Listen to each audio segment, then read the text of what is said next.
Boa noite, irmãos, a graça e a paz do nosso Senhor. Amém? Estamos alegres porque o Senhor tem ouvido as nossas orações. Isso tem ficado muito bem claro aos nossos olhos. A chuva é um presente do Senhor. Então já tem chovido desde ontem, uma chuva tranquila, branda. Já sentimos um pouco do frio, né? Por isso que muitos aqui já conseguiram tirar os seus casacos do armário, o que não fazíamos há muito tempo, e tudo isso nós devemos glorificar a Deus. E já fica uma orientação para nós, com muito amor. Não deixe que a chuva te impeça aos trabalhos da Igreja de Cristo. De janeiro para cá nós tivemos apenas uma semana de chuva. Sofremos muito com isso. E o Senhor mandou a chuva para nós. Que ela não seja uma desculpa para os trabalhos durante a semana. Amém? Porque é ruim ficar sem ela, né? Que Deus nos fortaleça isso. Abra sua Bíblia comigo. O Evangelho de Mateus, capítulo 12, do versículo 46 ao 50.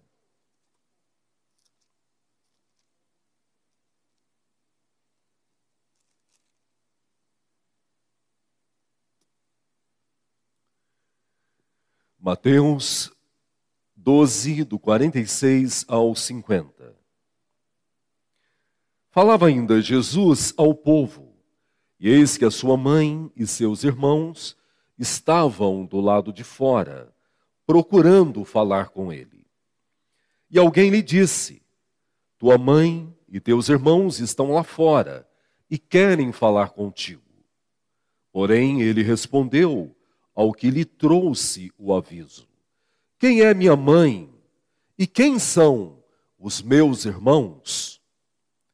E, estendendo as mãos para os discípulos, disse: eis minha mãe e meus irmãos, porque qualquer que fizer a vontade de meu Pai, esse é meu irmão, irmã e mãe. Palavra do Senhor. Deus, o Senhor é poderoso e tem falado de diversas formas aos nossos corações. A principal dela é a tua palavra. E é diante dela que nós nos prostramos humildemente, esvaziando de nós mesmos, para que sejamos preenchidos pela plenitude da tua palavra. O que somos nós diante do Senhor sem a orientação dela? Então calamos o nosso ser, tranquilizamos a nossa alma, os nossos pensamentos, e assim, ó Pai, dedicamos a audição das nossas almas somente à voz do Senhor.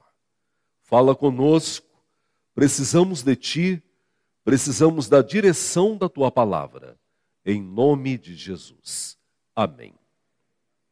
Mês da família, e a temática é muito importante, porém não pode ser lembrada apenas no belíssimo mês de maio. Deve ser lembrada em todo o ano. Em todo o ano é tempo de colocarmos as nossas famílias diante do Senhor e clamar a Deus para que Ele possa guardá-las sempre, dirigi-las sempre, clamar ao Senhor para que os nossos filhos cresçam nos caminhos santos da sua palavra, clamar ao Senhor a favor dos nossos idosos, que carecem tanto do cuidado divino, e de toda a família. A família feliz é a família que está aos pés de Cristo Jesus. Porém, família também é o lugar em que nós conhecemos os primeiros defeitos de uma sociedade. Família é onde nós temos batalhas constantes. E por mais que nós nos amemos e queremos bem e sentimos saudade quando estamos distante, em muitos momentos de unidade, é momento em que nós brigamos, falamos mal um do outro e é aquela confusão muito própria das famílias. Mas mexe com a nossa família para ver. Não é verdade?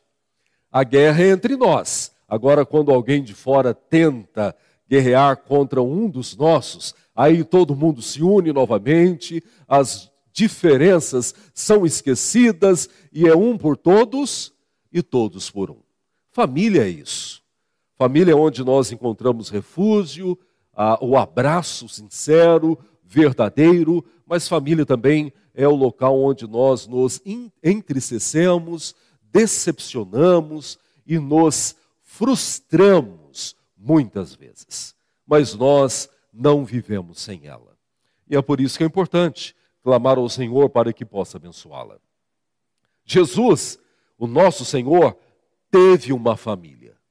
Por mais que algumas religiões ou segmentos religiosos tentam descaracterizar isso e defendem que Maria foi virgem até o último dia da sua vida, não é isso que a palavra nos ensina. Pelo contrário, a palavra deixa muito claro para nós que Jesus teve irmãos, e eles são muito bem definidos pelo próprio nome. Tiago, Judas, José e Tomé. A propósito, Judas e Tiago foram homens tão preeminentes que deixaram livros na Santa Escritura para orientar as nossas vidas. E Marcos, você pode ler no Evangelho de Marcos, capítulo 3 e capítulo 6, que dizem que Jesus teve irmãos, os 4 irmãos, e teve também irmãs. É um relato bíblico.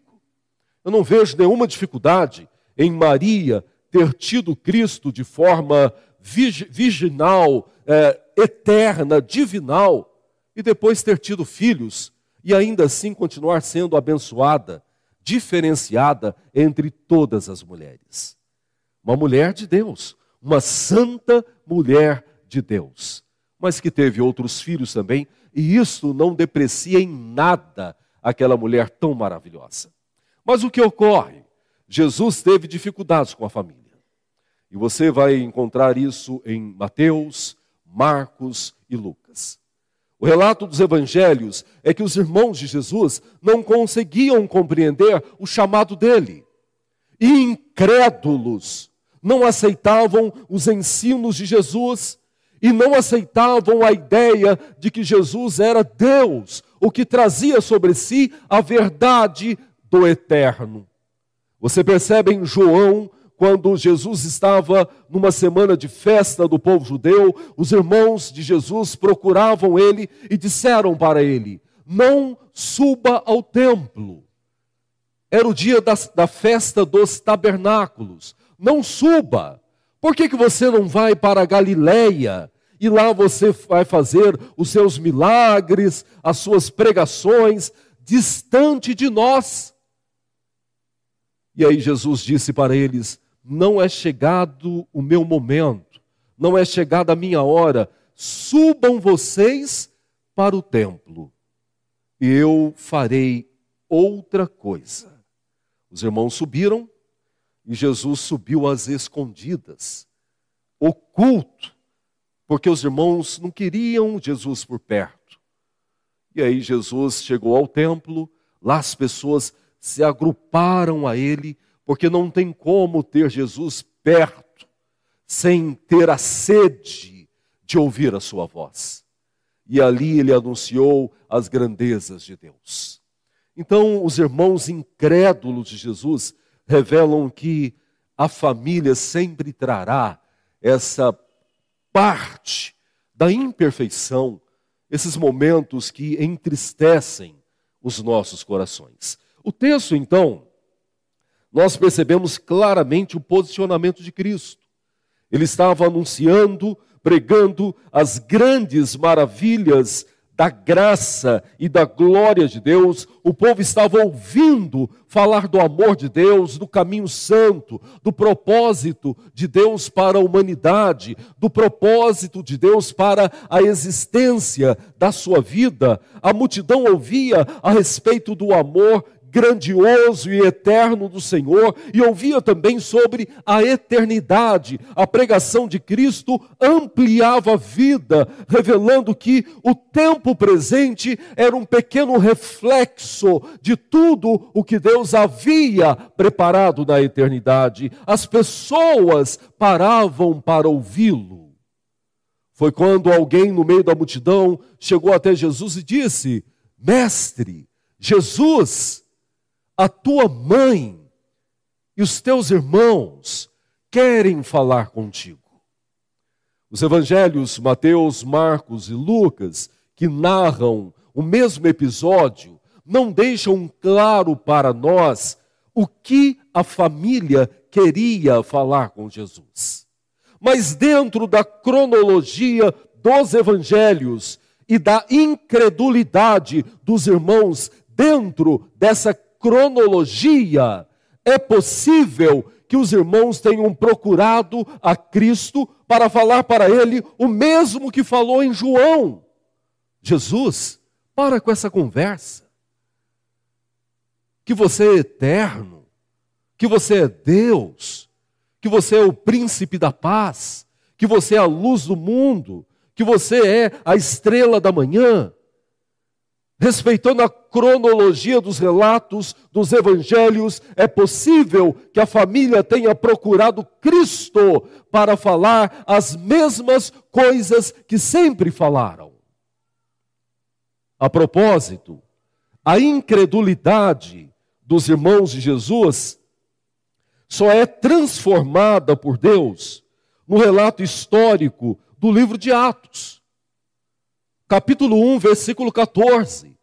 Depois da ressurreição de Jesus, Cristo precisou viver entre a família, pregar, ressuscitar mortos, curar cegos, multiplicar pães e peixes, livrar almas dos seus temores, das suas ansiedades, e ainda assim a família de Jesus só o reconheceu em Atos, capítulo 1, versículo 14, depois da sua ressurreição.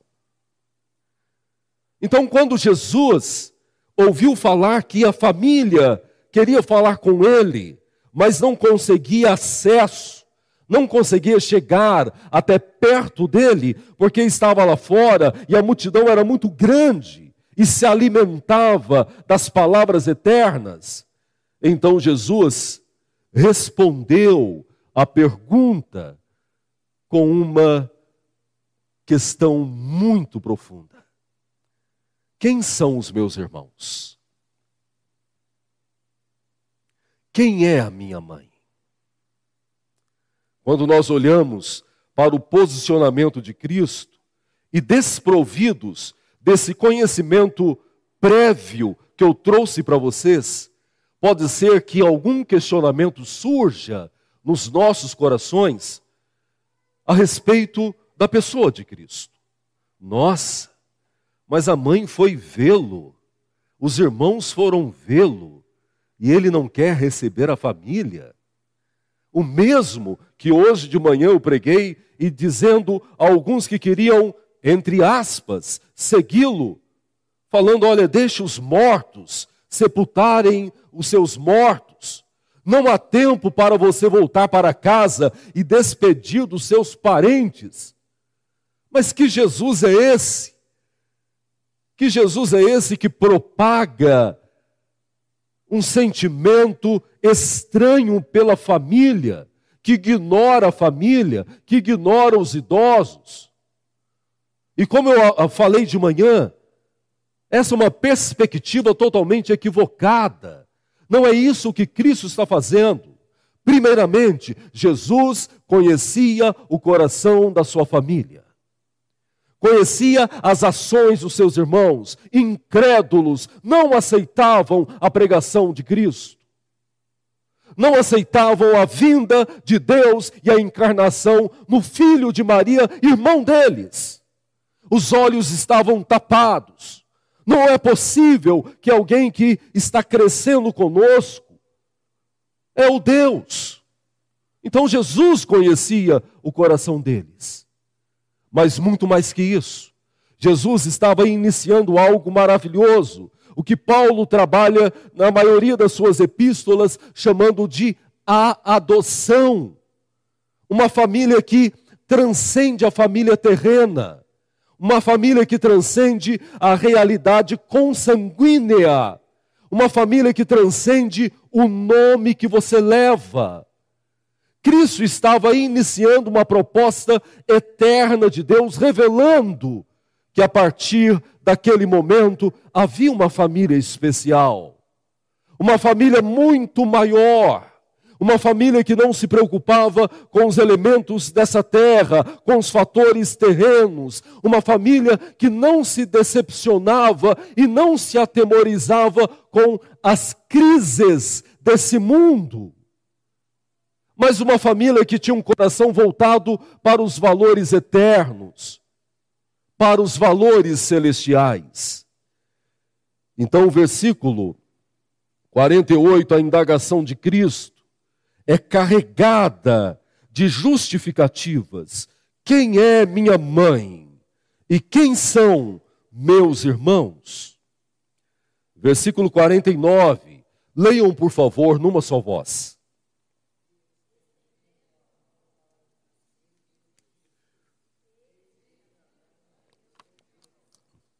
Amém.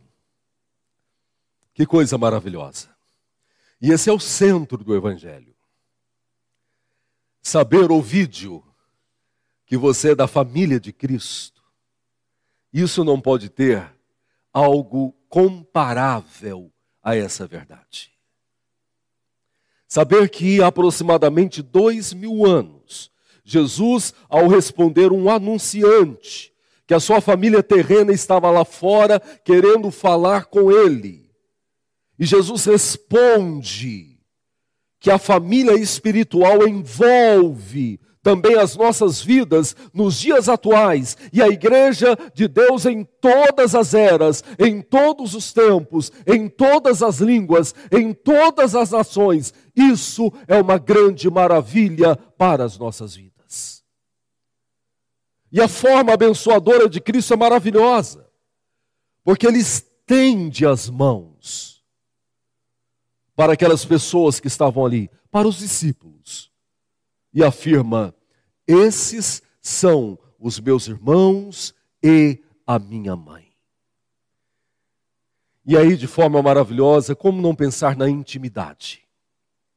Quando falamos sobre família espiritual, a família de Deus, nós falamos de intimidade. Jesus estava falando de pessoas que seguiam a Ele, que dormiam com Ele, que acordavam com Ele, que tomavam café da manhã com Ele, que passavam as dificuldades com Ele, que eram desafiados no caminho santo por Ele. Estamos falando de aproximação, estamos falando de conhecimento, um Cristo que nos conhece e caminha conosco e vive conosco. A verdade de Cristo, ela é ampliada em sua extremidade, no versículo 50, porque qualquer que fizer a vontade do meu Pai Celeste, esse é meu irmão, irmã e mãe. Que coisa maravilhosa. E aí nós temos já uma grande verdade para responder um questionamento do nosso coração. Eu sou realmente parte da família de Deus? E por que é importante perguntar para os nossos corações? Porque o próprio Jesus Cristo, em muitos momentos, disse que há muitos que pensam que são e não são. Que pensam que são ovelhas, mas não são ovelhas. Que estão no meio do rebanho, mas não são ovelhas. João capítulo 10, ele deixa essa questão muito bem clara. Jesus fala do joio no meio do trigo.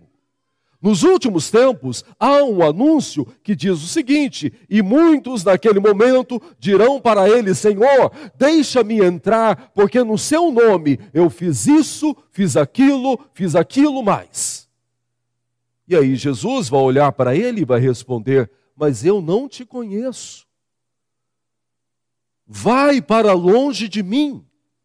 Então é importante que dia a dia nós possamos olhar para dentro de nós mesmos e responder uma pergunta: eu realmente faço parte da família de Cristo Jesus?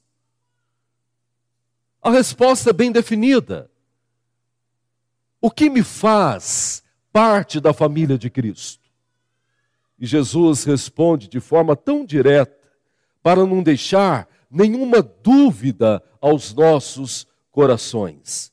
Porque qualquer um que fizer a vontade do meu Pai Celeste, este é o meu irmão, a minha irmã e a minha mãe. Você tem feito a vontade de Deus? Você tem buscado a vontade de Deus? A última série de sermões quanto aos golpes de Deus na nação egípcia para livrar o seu povo daquela nação tão impetuosa que nós conhecemos popularmente como as 10 pragas. Entre os grandes atributos de Deus como soberania, o poder, a grandeza, a imanência e outros atributos que foram trabalhados, nós ouvimos a respeito da vontade de Deus. O que é a vontade de Deus para nós? Você já parou um tempo da sua vida para pensar no que Deus quer de você? Você já separou um tempo do seu dia e em conversa com Ele, porque nós temos essa liberdade para falar com Ele e perguntar para Ele: Senhor, qual é a sua vontade? O que o Senhor requer de mim? Eu tenho te buscado, eu tenho vivido na tua presença, eu tenho ouvido falar do Senhor, mas qual o sentido da minha vida? Qual o motivo da minha existência? Eu não quero passar por essa vida vivendo 50, 70, 80, 90, 100 anos como pessoas que nós conhecemos e chegar lá na frente e ainda não conhecer a vontade de Deus para mim. Sim, reconhecendo as dádivas, as bênçãos, o cuidado, mas muito mais do que isso, Deus, qual é a sua vontade? Porque nada pode ser mais importante para nós, Élcio, do que fazer a vontade do Pai, do que nos submeter de forma inquestionável e humilde à vontade do nosso Pai Celeste. Reconhecer que Ele é Senhor de tudo e de todos. Reconhecer que não há vontade tão maravilhosa. A propósito, o livro dos Salmos, que fala de forma tão profunda e poética sobre a vontade de Deus, tem uma definição maravilhosa que se repete lá em Romanos, dizendo que a vontade do Senhor é santa, é boa, é perfeita, é agradável e é imensurável diante do nosso querer. Que coisa maravilhosa! A vontade do Senhor tem sido agradável na sua vida. Isso tem te trazido alegria. A vontade do Senhor realmente tem sido boa na sua história. Quando você para analisar todo o contexto histórico da sua existência, você pode concluir: Deus, que vontade boa que o Senhor fez na minha existência. E é isso que eu preciso responder para mim. Ser família de Cristo é muito bom.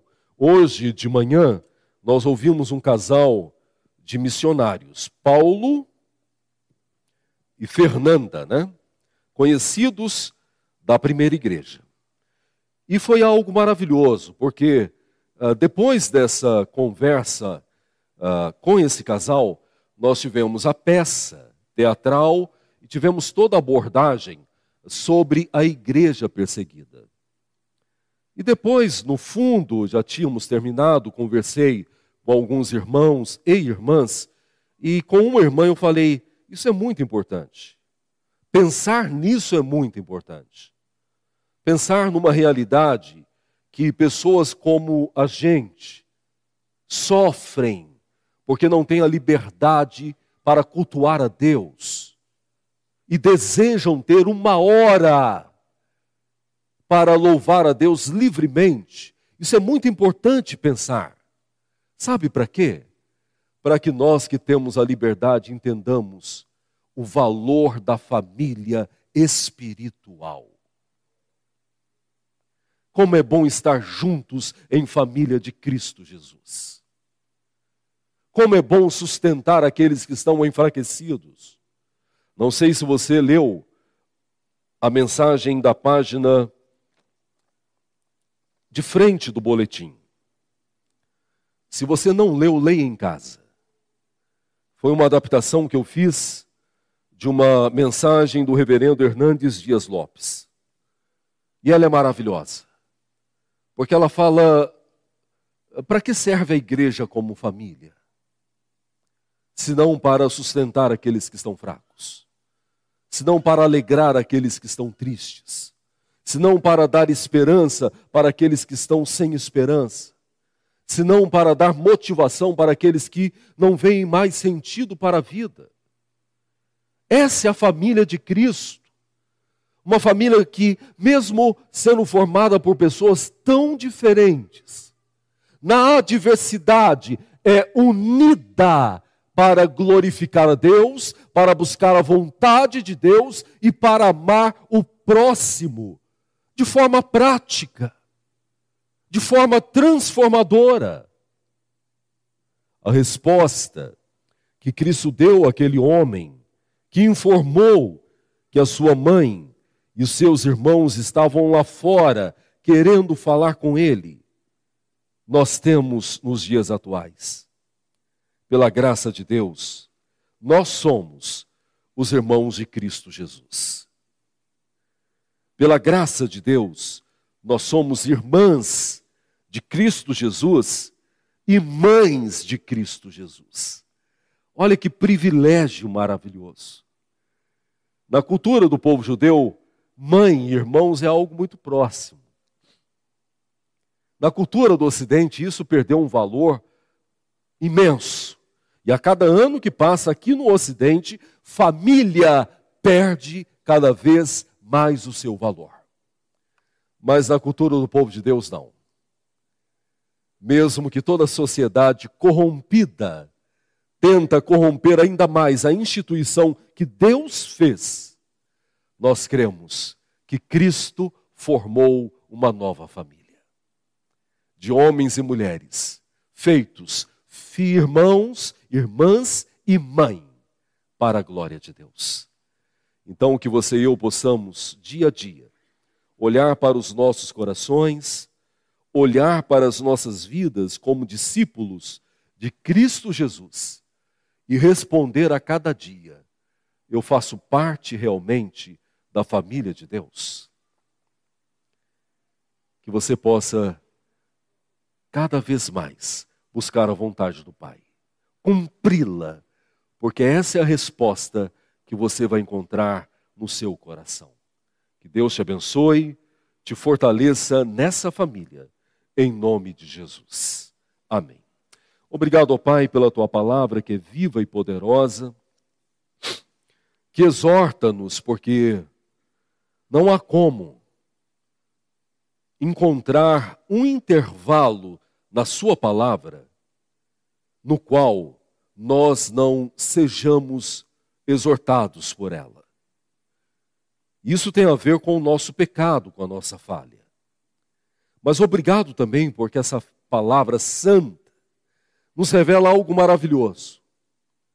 Ao tempo que os seus não te quiseram, rejeitaram ao Senhor, o Senhor ampliou a graça, a redenção, e nos adotou como filhos da luz.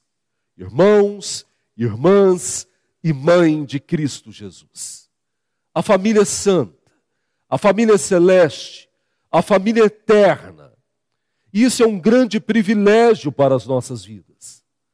Ensina-nos a compreender que participar da família santa é o que nós temos de mais valioso na nossa história.